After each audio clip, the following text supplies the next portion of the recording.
সন্দ্বীপের ফজর ক্যাম্পেইন আলো ছড়াচ্ছে দেশ জুড়েই। চট্টগ্রামের দ্বীপ উপজেলার সন্দ্বীপ দেশের মূল ভূখণ্ড থেকে বিচ্ছিন্ন এই জনপদের মানুষজন অনেক ধর্মভীরু।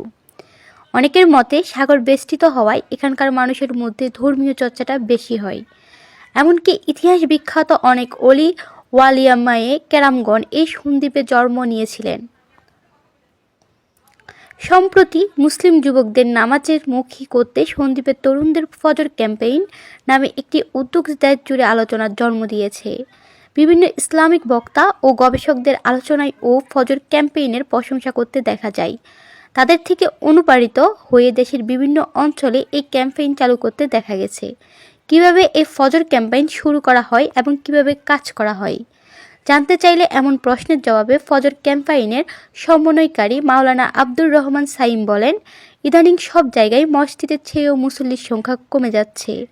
বড় বড় মসজিদ আছে কিন্তু মুসল্লি নাই, ফজরের ওয়াক্তও তো একেবারেই নেই।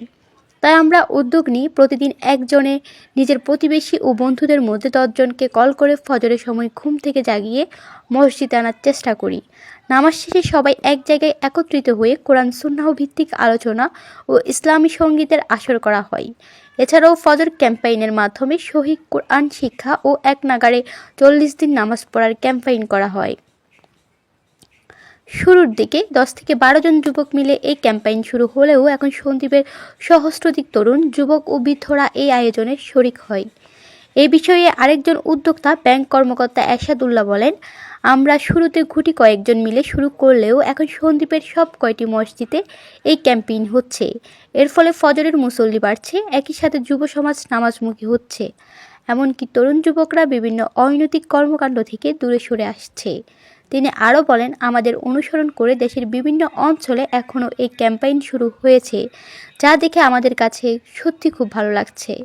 সন্দ্বীপ সফরে এসে জনপ্রিয় ইসলামিক বক্তা মুফতি আনিসুর রহমান আশরাফি তরুণদের এমন উদ্যোগ দেখে বিস্মিত হয়ে বলেন, পুরো দেশের মধ্যে সন্দ্বীপের তরুণদের এই কাজ আলোড়ন সৃষ্টি করেছে।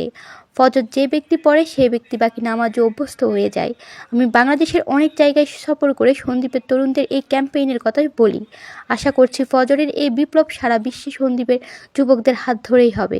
ফজর ক্যাম্পেইন শুধু নামাজে উদ্বুদ্ধ করার মাধ্যম নয়, এটির মধ্য দিয়ে ইসলামের সঠিক বার্তা পৌঁছে যাবে ধর্মপ্রাণ মুসলমানদের কাছে, এমনটা প্রত্যাশা আলেম সমাজের।